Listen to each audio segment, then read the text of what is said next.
Bonjour à tous et bienvenue au webinaire consacré aux 10 trucs et astuces pour démarrer avec les produits de bourse. Alors, je suis Loïc Javoise en charge du développement des outils produits et services chez Saxo Bank et je suis accompagné aujourd'hui par la Société Générale Produits de Bourse qui est l'un de nos partenaires sur les turbos, les varants, les certificats et les autres produits à effet de levier que Léa Gézékel qui nous accompagne vous présentera succinctement aujourd'hui et bien plus en détail sur des webinaires que nous avons prévus dans les prochaines semaines et qui seront disponibles donc sur notre chaîne YouTube. Rapidement, avant de commencer, vous pouvez lire sur votre écran quelques avertissements importants et qui précisent notamment que les informations présentées lors de cette démonstration vous sont communiquées à titre purement informatif et ne constituent ni un conseil d'investissement, ni une offre de vente, ni une sollicitation d'achat et ne doit en aucun cas être prise en compte comme une incitation à s'engager dans un quelconque investissement. Les performances passées ne sont pas constantes dans le temps et ne préjugent pas des performances futures. Et ce contenu est bien évidemment confidentiel et ne doit pas être copié, distribué ou publié. Alors, comme vous pouvez le voir sur votre écran, le programme d'aujourd'hui est bien chargé. Je vais laisser la parole à Léa pour vous présenter tout ce contenu un peu plus en détail. Merci beaucoup Loïc pour cette présentation et bonjour à tous. Effectivement, aujourd'hui, on est là pour parler des produits de bourse. Donc, on va déjà voir un petit peu de quoi il s'agit en bref, comprendre où on se situe et aussi quelles sont les différentes familles, puisque les produits de bourse, ça regroupe trois principales familles. C'est important de les avoir bien en tête avant de commencer à parler d'un produit en particulier. Ensuite, on va vraiment se pencher sur quelles sont les astuces et les règles de base pour bien investir et plus spécifiquement bien investir sur les produits de bourse. Donc, on va voir comment on construit un scénario d'investissement, comment on appréhende son profil de risque, quels sont aussi les différents paramètres qui vont influencer sur le prix d'un produit, puisque c'est un petit peu finalement le nerf de la guerre. Qu'est-ce qui fait que mon produit monte ou descend? Comment on surveille ses positions de manière optimale?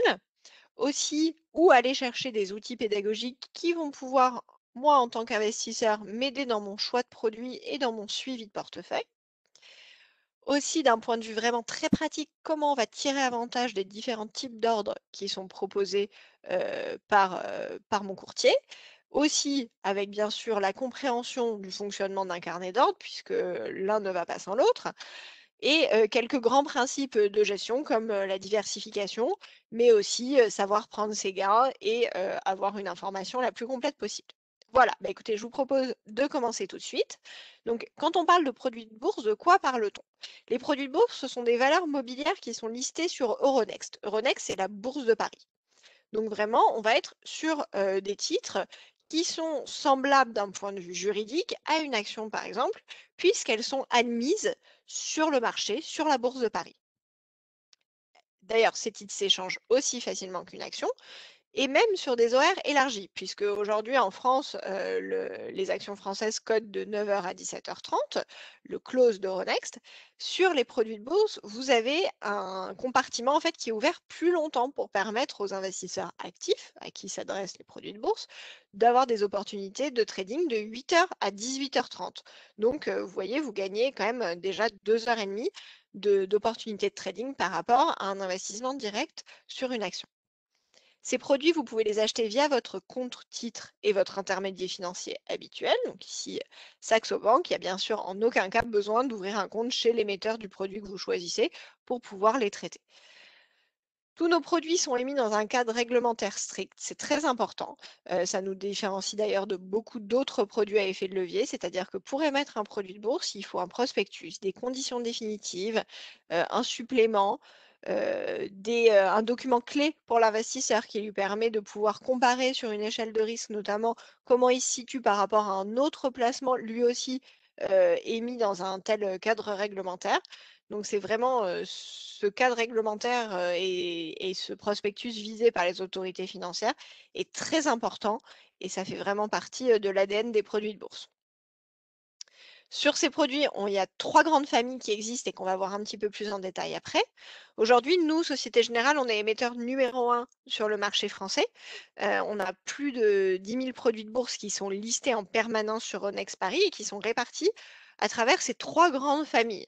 Donc la première famille, ce sont les produits d'indexation, comme les certificats 100% ou les facteurs 1.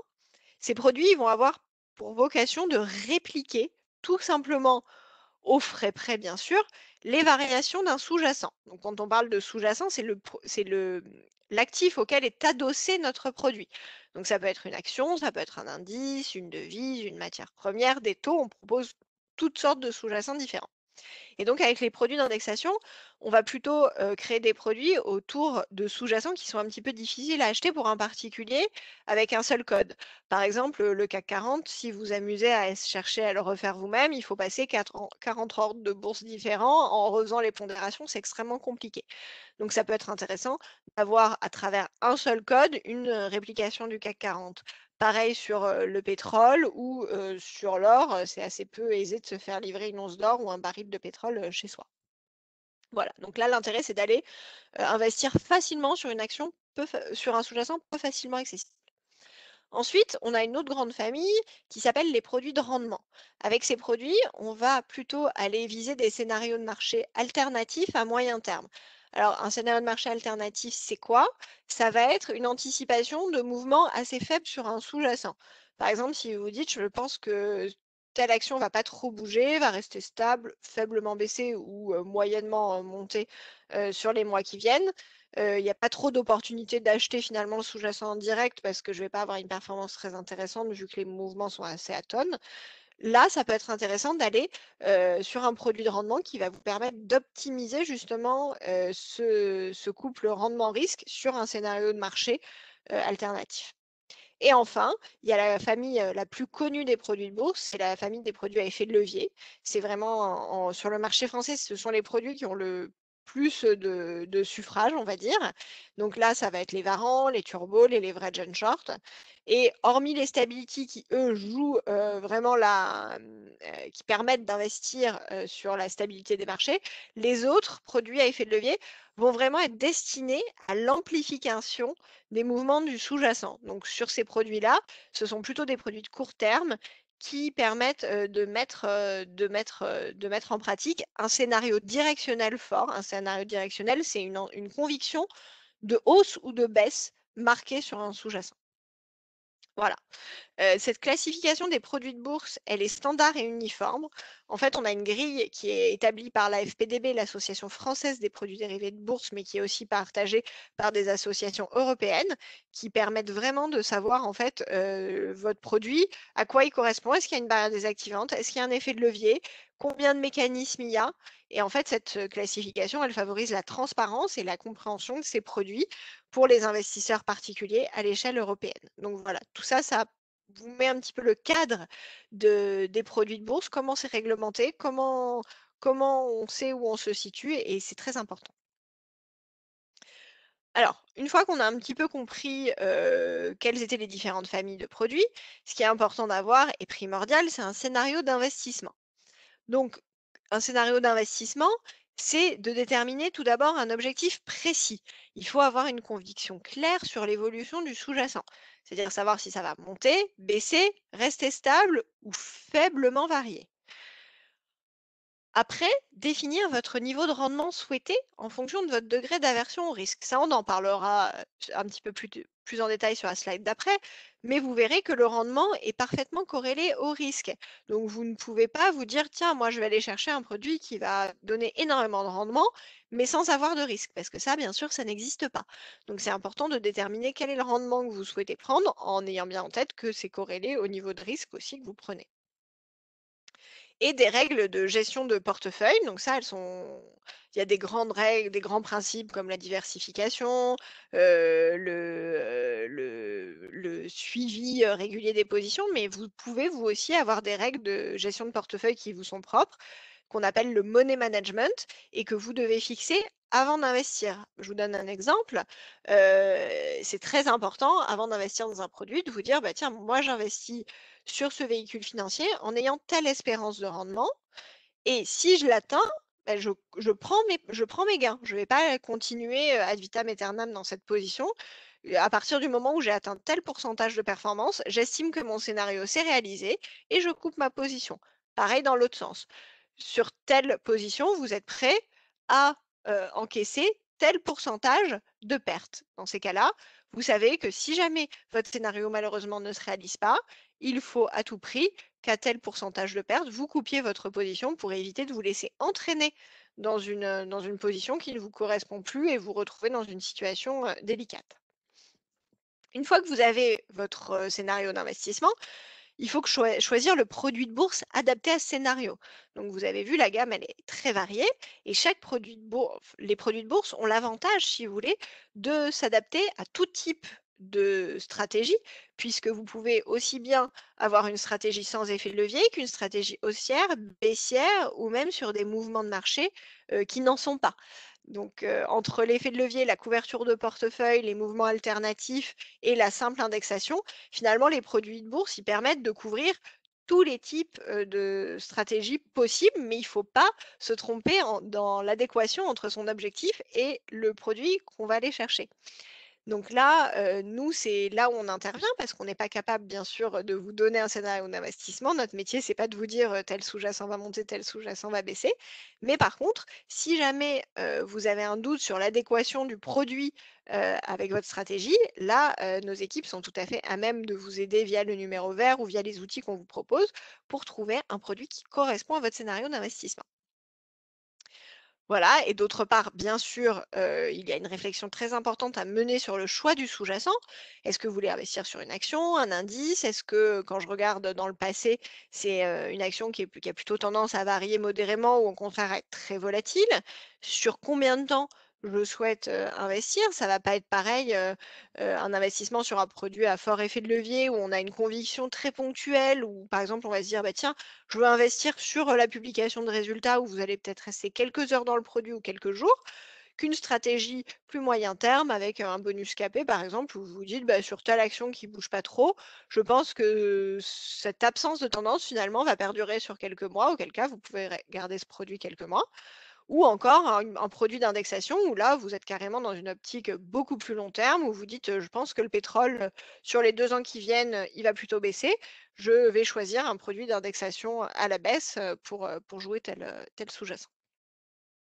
Voilà, et enfin s'informer sans se disperser, ça c'est très important parce que grâce à internet, on a accès à énormément de médias, de sites spécialisés, d'analyses. C'est très bien, mais il faut quand même ne pas oublier de se constituer un panel d'informations que vous jugez fiables, auxquelles vous adhérez.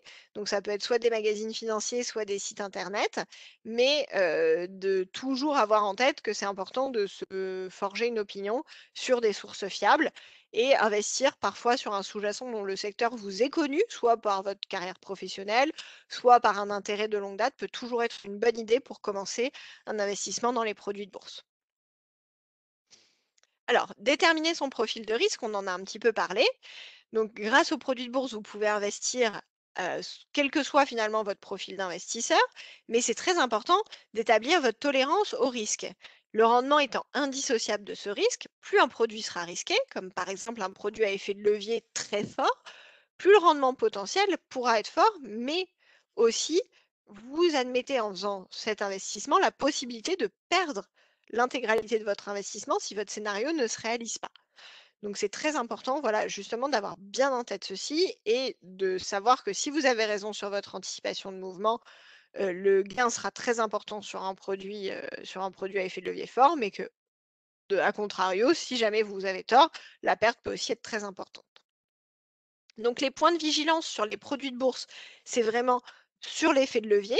Plus l'effet de levier est important, plus vous prenez de risques. L'effet de levier, on l'appelle aussi parfois élasticité. Ça veut exactement dire la même chose, mais cette élasticité, elle peut être favorable ou défavorable à l'investisseur. Et l'autre point de vigilance très important à avoir, c'est la barrière désactivante éventuelle. Certains produits de bourse ont une barrière désactivante, comme sur les turbos. Tous n'en ont pas. Les varants, il n'y a pas de barrière désactivante. Les leverage and short, il n'y a pas de barrière désactivante. Donc vraiment, dans le panel des produits proposés, c'est très important de se dire, est-ce qu'il y a un effet de levier? Mon effet de levier, est-ce qu'il est fort ou est-ce qu'il est modéré? Et est-ce que j'ai une barrière désactivante sur mon produit?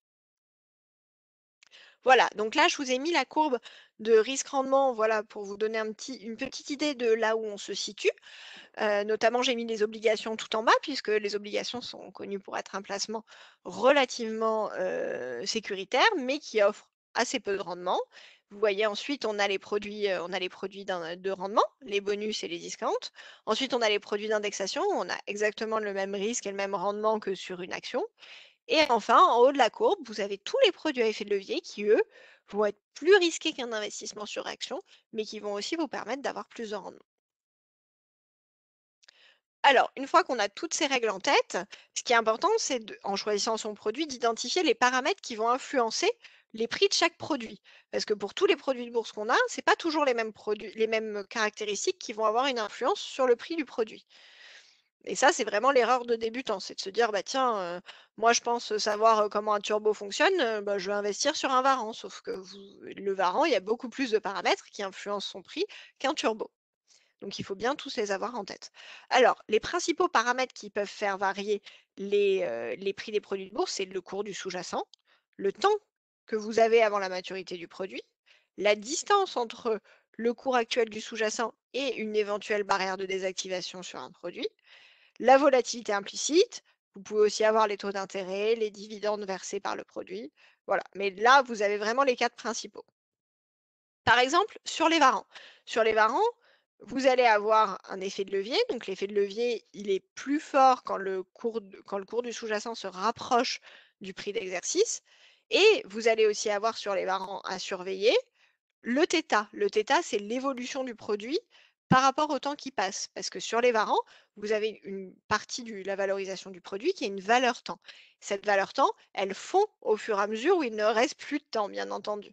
Du coup, c'est plus intéressant de ne pas garder son varan jusqu'à maturité et de le revendre avant pour ne pas perdre toute cette poche de valeur temps que vous avez dans le produit. Sur les varans, ça va être aussi très important de regarder et d'avoir conscience que la volatilité implicite du sous-jacent va avoir un impact sur la valorisation du produit. La volatilité implicite, c'est différent de la volatilité historique. La volatilité historique, pardon, c'est l'amplitude des variations qu'on a pu constater sur un sous-jacent dans le passé. La volatilité implicite, au contraire, c'est l'amplitude des variations du sous-jacent qu'on estime probable dans le futur. Donc c'est une donnée de marché faite, déterminée par vraiment l'offre et la demande de volatilité sur le marché de la volatilité animé uniquement par des professionnels. Et cette volatilité va servir à la valorisation d'un varan. Toute hausse de volatilité va être favorable au cours d'un varan, que ce soit un varan call ou un varan put, un varan haussier ou un varan baissier. Toute diminution de cette volatilité va faire perdre de la valeur à un varan. Donc vous voyez, c'est entre le cours du sous-jacent, la volatilité et la valeur temps. Sur les varans, il y a trois paramètres vraiment à regarder de très près. Sur les turbos, c'est différent. Il n'y a principalement que le cours du sous-jacent qui va avoir un impact sur le prix du produit. Donc là, il faut toujours être vigilant à l'élasticité. Mais sur les turbos, il y a un autre paramètre qu'il va falloir surveiller, c'est la barrière désactivante que vous n'avez pas sur les varans. Donc attention sur les turbos, vous n'avez pas d'impact de la volatilité et du temps qui passe, mais par contre, vous avez une barrière désactivante. Donc il faut à tout prix faire en sorte, bien sûr, de ne pas toucher cette barrière. Et sur les leverage et short, qui sont une autre catégorie de produits à effet de levier, il n'y a pas d'impact de la volatilité, pas d'impact du temps, pas non plus de barrière, mais par contre, l'effet de levier est un petit peu différent, puisque l'effet de levier sur ces produits est figé et quotidien. Donc, c'est-à-dire que tous les jours, on va répliquer par rapport à la séance de la veille avec un effet de levier fixe. Surveiller ses positions. C'est très important et on ne le répète jamais, surtout avec les produits de bourse et surtout avec les produits à effet de levier. Comme l'objectif de ces produits à effet de levier, c'est l'amplification des variations du sous-jacent, vous comprenez aisément qu'ils bougent très vite. Plus vite quand on choisit un effet de levier fort, bien entendu. Mais donc les cours changent très rapidement. C'est donc primordial de surveiller régulièrement le cours du produit choisi et d'investir à un moment où vous avez le temps de le faire. Typiquement, peut-être avant de partir en vacances où vous avez envie de vous déconnecter un petit peu de votre téléphone et de vos suivis de position, c'est peut-être pas le meilleur moment pour acheter un produit à effet de levier. Voilà. Connaître avec exactitude le cours du produit. Effectivement, ces produits, ils sont valorisés en permanence par le market maker qui envoie un prix d'achat et un prix de vente dans le carnet. Mais c'est important de bien d'aller chercher le prix live et non pas, par exemple, le cours de la dernière transaction. Parce que parfois, sur certains sites, que ce soit des médias ou certains courtiers, quand vous regardez le cours d'un produit, c'est pas le dernier cours coté, mais le dernier cours traité qui est affiché. Alors sur les actions, ça pose pas vraiment de problème parce que les actions, notamment celles du CAC 40, il y a des échanges tous les millièmes de seconde. Donc le dernier cours coté est toujours plus ou moins, même presque toujours exactement le même que le dernier cours coté. Mais sur les produits de bourse, c'est différent. Pourquoi? Comme je vous le disais, on a plus de 10 000 produits qui sont listés en bourse de Paris. Tous ne traitent pas tous les jours. Du coup, le dernier cours traité peut être très différent du dernier cours coté. Donc attention quand vous regardez le prix du produit, être sûr que c'est bien le cours live et non le dernier cours traité ou non le cours de clôture de la veille. Il faut vraiment que ce soit le cours en temps réel. Donc ce cours en temps réel, vous pouvez l'avoir sur le site de votre courtier si c'est spécifié que c'est bien le cours en temps réel et non le cours de la dernière transaction. Mais vous pouvez aussi l'avoir bien sûr sur notre site sgbourse.fr ou sur le site d'Euronext Live. Société Générale propose tout un tas d'outils pédagogiques pour vous aider à investir de manière éclairée et, en fait, des outils pour vous permettre de trouver le produit adapté à votre scénario. Donc, vous allez avoir des guides pédagogiques pour vous apprendre vraiment au mieux comment fonctionne le produit. Le document d'information clé, ça c'est une obligation réglementaire que vous pouvez retrouver sur d'autres catégories d'investissements financiers comme les ETF. Des vidéos explicatives, donc ça, c'est vrai qu'on s'est rendu compte que parfois, c'était un petit peu chronophage de lire toute une brochure assez longue et que les gens préféraient regarder une vidéo où on condensait l'explication, donc ça peut être un bon véhicule d'apprentissage.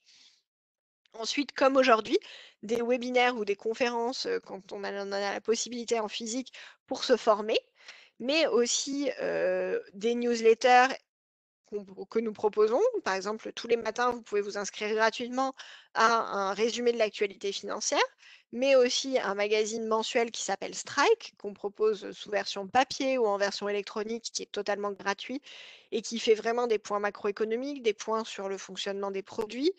Donc c'est très complet comme véhicule d'information, mais aussi des simulateurs de prix. On a notamment un outil qui s'appelle Match My View, qui vous permet de rentrer votre scénario d'investissement. Donc de dire, moi, sur Total, par exemple, je pense qu'il va y avoir 10% de hausse sur l'année qui vient et je suis prêt à prendre tant de risques. Quel est le produit dans votre gamme adapté à ce scénario? Et là, l'outil va aller scanner en une fraction de seconde les 10 000 produits qu'on a listés en Bourse de Paris et vous donner le produit ou les produits les plus adaptés à votre scénario d'investissement. Donc, c'est vraiment un outil qui est extrêmement utile et utilisé par nos investisseurs. Et bien entendu, lire les documents réglementaires légaux comme le prospectus. Voilà, grâce à tous ces supports, ça vous permet d'avoir une information claire sur les produits et d'avoir des exemples pratiques pour assimiler au mieux leur fonctionnement. Voilà, je vais laisser la parole maintenant à Loïc pour vous présenter les différents types d'ordres qui sont possibles sur nos produits.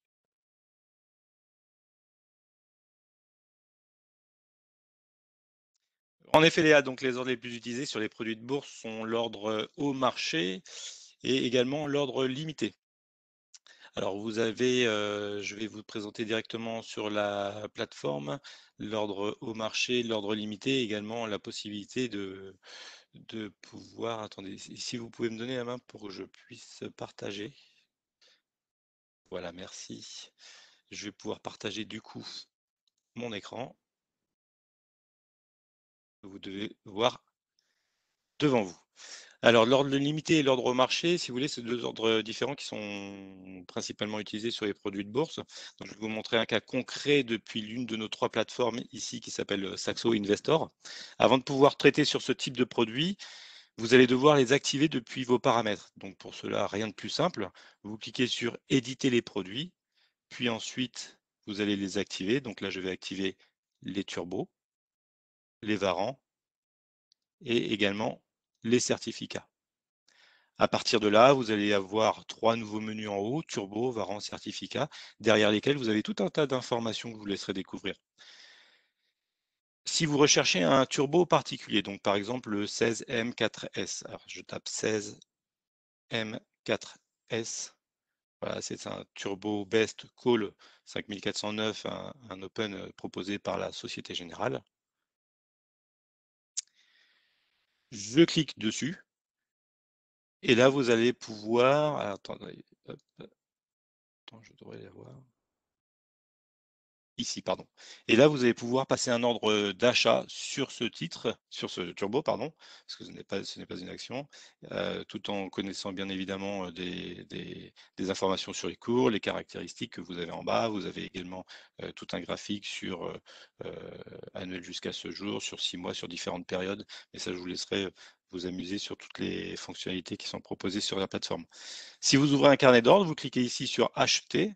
Vous allez pouvoir ici acheter soit une quantité limitée, donc un cours limité, pardon. Donc si je fais un achat de 10 turbos, ici je peux indiquer une limite à 0,70 et indiquer également une validité, révocation, jour, etc. On va rester sur la journée. Là, si j'achète un turbo, 10 turbos à 0,70, votre ordre d'achat limité va vous permettre de fixer et de maîtriser un prix d'exécution. Donc, c'est un prix maximum à l'achat, comme vous venez de le voir. C'est un prix minimum à la vente.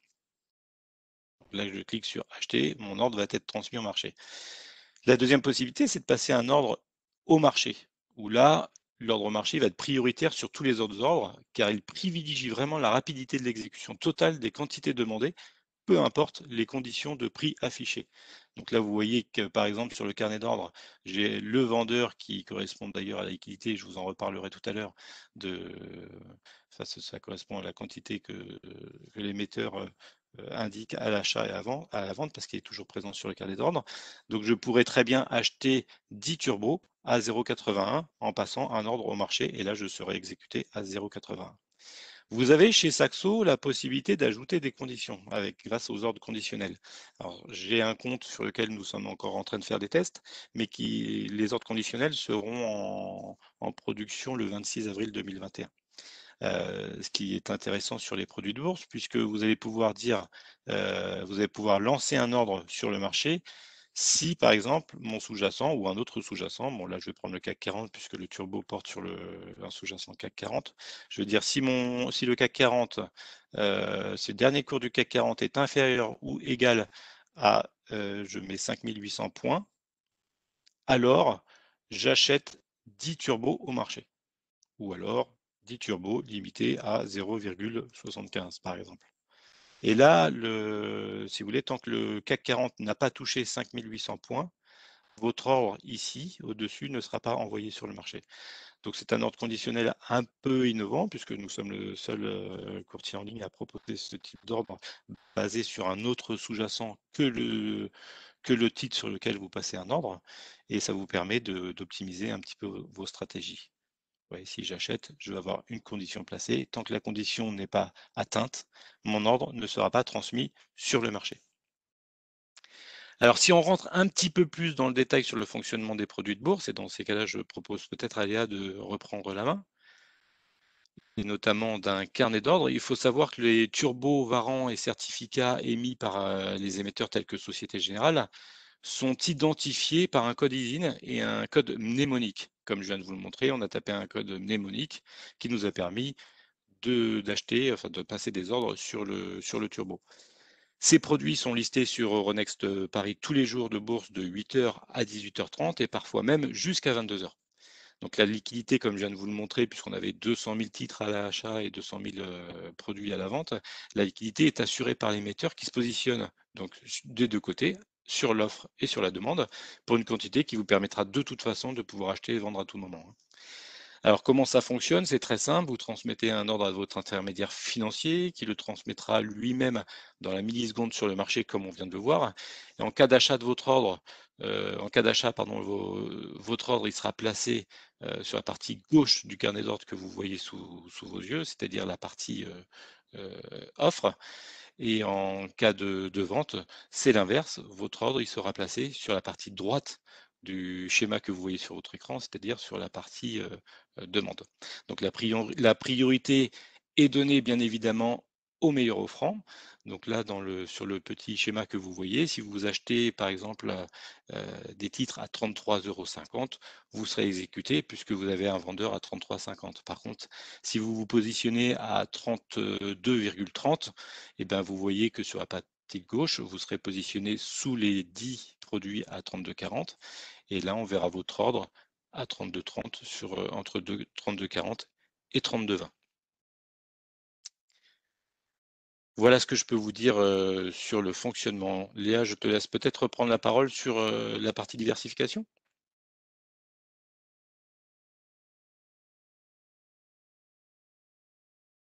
Voilà, merci beaucoup Loïc. Effectivement, alors la diversification, c'est valable pour les produits d'ours, mais c'est valable globalement pour tous les produits. C'est, de se dire que, en fait, même si les produits de bourse vous permettent d'investir sur tout type de mouvement de marché, il faut que ça reste un outil de diversification de portefeuille. Donc en aucun cas, ça peut être votre seul investissement.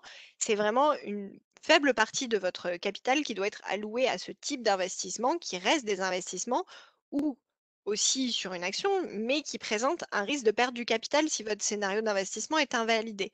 Donc c'est très important de savoir, vous, en tant qu'investisseur et compte tenu de vos, ressources et de votre profil rendement-risque, qui vous sont totalement propres, quelle est la partie raisonnable de votre capital à allouer à ce type d'investissement, en gardant toujours à l'esprit qu'une perte doit pouvoir être assumée.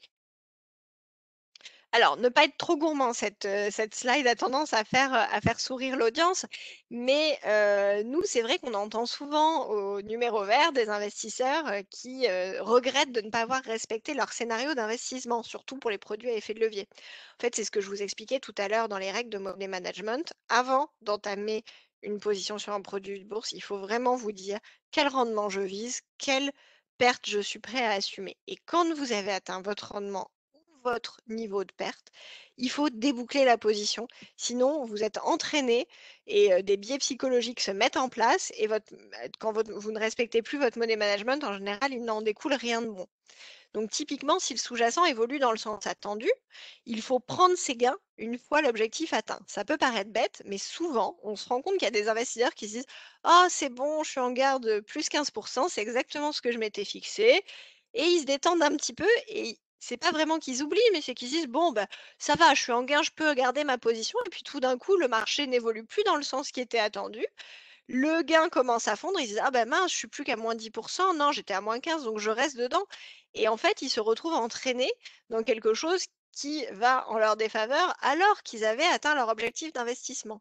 Donc voilà, ne soyez pas trop gourmands. Si vous avez atteint votre objectif, coupez vite vos positions et prenez vos gains.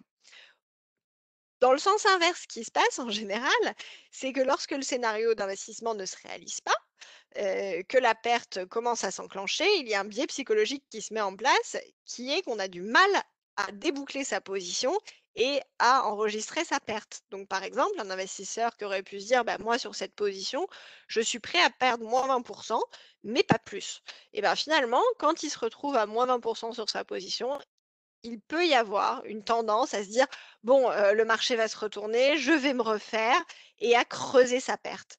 Et ben, pareil, là, il faut pas, quand vous vous êtes dit: «Je suis prêt à encaisser moins 20 de perte», si vous êtes à moins 20 de perte, il faut savoir couper vos pertes. Donc en 2 mots, c'est prendre ses gains et couper ses pertes. C'est vraiment 2 règles qui vous permettront d'éviter bien des écueils. Il y a par exemple l'exemple de la règle des tiers qui dit que la tolérance à la perte doit être d'un tiers l'espérance de gain. Alors après, ce ratio, il est propre à chacun, mais c'est tout de même une règle qui est assez intéressante à avoir en tête. Voilà, et enfin, s'informer, toujours s'informer. Société Générale, produits de bourse vous propose un numéro vert, le 0800 40 30 30. Vous appelez, vous tombez directement sur un expert des produits de bourse, vous n'êtes pas baladé sur un répondeur, qui pourra vous aider, sur les questions techniques sur un produit, pour que vous assuriez vraiment de bien comprendre comment ça fonctionne, mais aussi de voir si le produit que vous avez sélectionné correspond bien au scénario d'investissement que vous avez en tête. Et sur notre site internet sgbourse.fr, vous pourrez retrouver tout un tas d'informations, donc les abonnements aux newsletters gratuites, au magazine, le simulateur Match My View, mais aussi, bien sûr, les cours live du produit, toutes les données techniques, les cours live aussi du sous-jacent. Donc vraiment, c'est une mine d'informations pour les produits. Voilà, je vous laisse prendre connaissance de notre avertissement. Je vous remercie pour votre attention. Merci Léa pour cette présentation. Donc du coup, c'est vrai que si vous souhaitez en savoir plus sur les produits de bourse, c'est important et je vous propose, de revenir sur la présentation du slide, notamment de Léa qui présente toutes les possibilités et notamment, de retrouver de nombreux contenus sur www.sgbourse.fr. Vous avez également sur le site de Saxo Bank, sur les pages produits, des guides sur les variants, les certificats, les turbos. Merci, le webinaire donc touche à sa fin, donc merci beaucoup pour votre présence, votre fidélité. Je vous donne rendez-vous très prochainement sur d'autres sujets. Nous avons prévu d'aborder avec Léa également les différents types d'ordres, mais surtout avec Léa les turbos, les varants et le vrai JS Short. On rentrera beaucoup plus dans le détail sur le fonctionnement de chaque produit. Merci et à très vite. Au revoir.